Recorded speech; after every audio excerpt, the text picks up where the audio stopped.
हाँफते हुए सुखीराम वीरान बड़ी गलियों में बेतहाशा भाग रहा था। इस तरह कोई तभी भागता है जब उसकी जान पर बल आती है, और जब किसी की जान पर आती है तो उसका दिमाग सही तरीके से सोच नहीं पाता। सुखीराम स्तर पर दौड़ते हुए भी बार बार पीछे देख रहा था, जैसे वो ये देखना चाहता हो कि आखिर उसकी मौत उससे कितना पीछे है। फिर वही हुआ जो ऐसे मौकों पर अक्सर होता है। सुखीराम औंधे मुंह सड़क पर बिछ गया। डर के मारे वो अब पीछे भी नहीं देखना चाहता था। उसे लगा कि अब उसकी मौत उस पर हावी हो जाएगी, लेकिन कुछ भी नहीं हुआ। तो उसने हिम्मत करके अपना सिर उठाया, फिर धीरे धीरे पीछे की तरफ मुड़ने लगा। उसने देखा पीछे अंधेरे, और उस अंधेरे के बीच में असहाय से खड़े लैंप पोस्ट के अलावा कुछ भी नहीं था। कुछ भी तो नहीं है, तो क्या मैं यूं ही डर गया? हाँ, लेकिन मैंने उस काले साए को मेरे पीछे आते हुए देखा था। उफ, दूर से ही कितनी भयानक लगती थी। पता नहीं कौन सी चुड़ैल थी।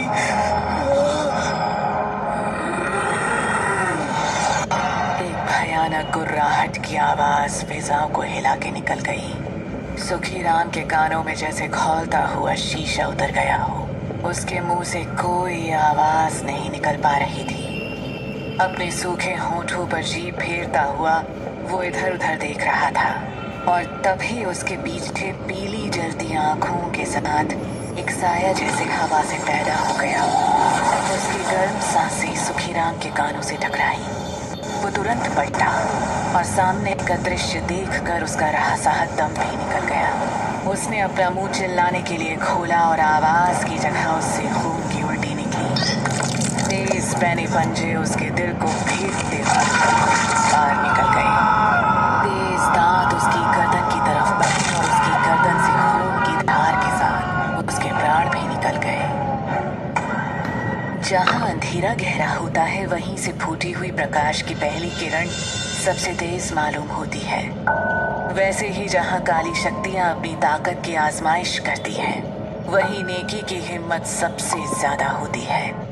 जहाँ सुखीराम के प्राण उड़े थे, वहीं से कुछ ही दूर शीतला माता का मंदिर है। माँ शीतला के मंदिर का एक भाग ज्यादातर लोगों के लिए कभी खोला नहीं जाता है, लेकिन पृथ्वीराज और उसके परिवार के पास मंदिर के इस हिस्से की चाबी रहती थी, खासकर अवंतिका के पास। आखिरकार वही तो है जो पृथ्वीराज की इकलौती बेटी है। हर पूर्णमासी के दिन वो यहाँ आती है और पूजा करती है। आज भी पूनम की रात थी। हमेशा की तरह आज भी अवंतिका पूजा में लीन थी। तभी झाड़ियों में कुछ हरकत हुई। अवंतिका का ध्यान उस तरफ जाता तो है, पर वो उतना ध्यान नहीं देती। तभी झाड़ियों से किसी जानवर के गुर्राने की हल्की सी आवाज आती है। वो पीछे मुड़ने को ही होती है कि एक काला तेंदुआ उसके ऊपर झपट पड़ता है, लेकिन इससे पहले कि तेंदुआ अपने पैने नाखून अवंतिका के शरीर में गड़ा पाता, कोई चीज तेंदुए से गुत्था हो गई। तेंदुआ और वो चीज, जो अब एक इंसान जैसा दिखने लगा था, आपस में लड़ रहे थे। कभी तेंदुआ ऊपर रहता था तो कभी वो बचाने वाला। तभी तेंदुए ने अपने पैने नाखूनों से अपने दुश्मन पर वार कर दिया। जानवर इंसान पर भारी पड़ने ही वाला था कि अवंतिका ने शोर मचाना शुरू कर दिया। बचाओ, बचाओ तेंदुआ! कुछ पलों में ही मंदिर के कुछ लोग डंडा लिए आ खड़े हुए। उनमें से एक, जो थोड़ी कम उम्र का था, वो डंडा संभालने की जगह अपना फोन निकालकर रील बनाने लगा। लोगों की आवाज से तेंदुआ भाग खड़ा हुआ, लेकिन दूसरी आकृति वहीं पड़ी रही। अवंतिका सामने गई तो देखा, ये तो एक लड़की है। हे माँ शीतला, तुम कौन हो? आज अगर तुम नहीं होती तो वो तेंदुआ मेरी जान ले लेता। तुम्हारा शरीर तो घावों से भर गया है। एक व्यक्ति ने कहा। काफी खून बहने लगा है। अरे इन्हें जल्दी अस्पताल ले चलो। अस्पताल जाने में वक्त लगेगा, इन्हें मेरे घर ले चलो जल्दी। अवंतिका ने फिर उस लड़की से पूछा, तुम कौन हो? यहाँ क्या कर रही थी? और तुमने अपनी जान पर खेलकर मेरी जान क्यों बचाई? उस लड़की ने बोलने की कोशिश की, लेकिन वो कुछ बोल पाती उससे पहले ही बेहोश हो गई। अभी सोचने समझने का वक्त नहीं था। अगर जल्दी ही उसका इलाज नहीं किया गया तो वो मर भी सकती थी। उस लड़की को सभी मिलके उठाने लगे। अवंतिका ने भी उसे उठाने में दूसरे लोगों की मदद के लिए हाथ बढ़ाया और अवंतिका के छूते ही जैसे उस लड़की के अंदर एक कंपन हुई। उसने आंखें खोली और उसकी आंखों में एक चमक जैसी आ गई, लेकिन फिर उसने अपनी आंखें बंद कर ली। कुछ ही देर में सभी लोग उस लड़की को उठाकर अवंतिका की हवेली के चौखट के अंदर एक मसहरी पर लेटा चुके थे। अवंतिका ने उन्हें धन्यवाद दिया और अपने नौकरों से उस लड़की को घर के भीतर गेस्ट रूम तक ले जाने का आदेश दिया। स्वयं अवंतिका भी उस लड़की को उठाने में उनकी मदद कर रही थी। लड़की अभी तक बेहोश थी। अवंतिका ने खून के रिसाव को तो बंद कर दिया, लेकिन जब तक उसे होश नहीं आता तब तक अवंतिका को चैन नहीं आना था।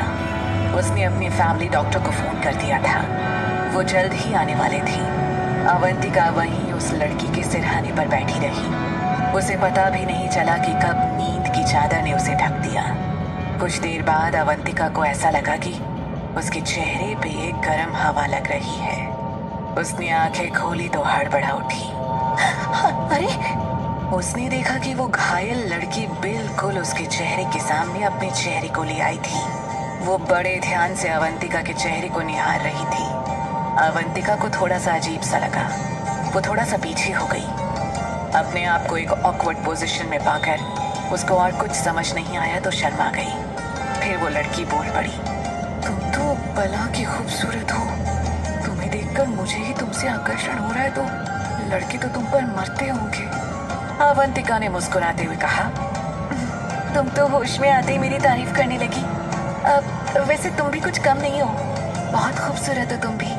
लेकिन अवंतिका को बीच में ही काट कर लड़की बोली, तुम्हारी फिगर भी लाजवाब है। अवंतिका और ज्यादा शर्मा गई। वो लड़की अब अवंतिका को छूने लगी थी। अवंतिका को अजीब भी लगा, लेकिन उसके अंदर एक सिरहन सी दौड़ गई। मुझे ऐसी फीलिंग पहले कभी नहीं हुई। उसे अब अच्छा लगने लगा था।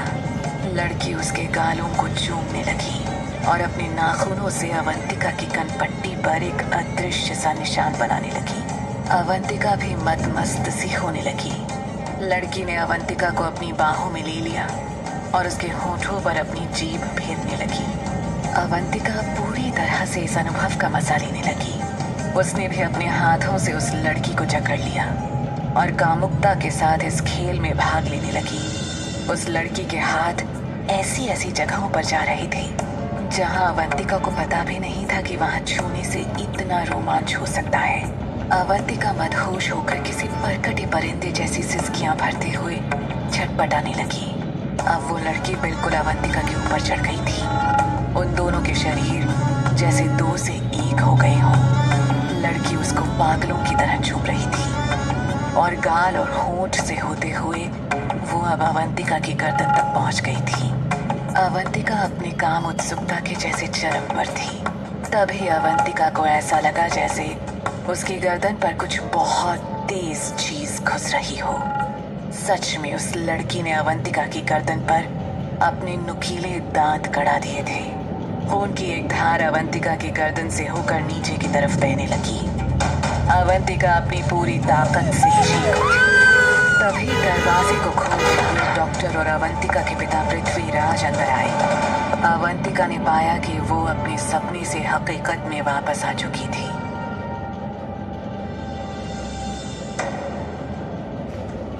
आप सुन रहे हैं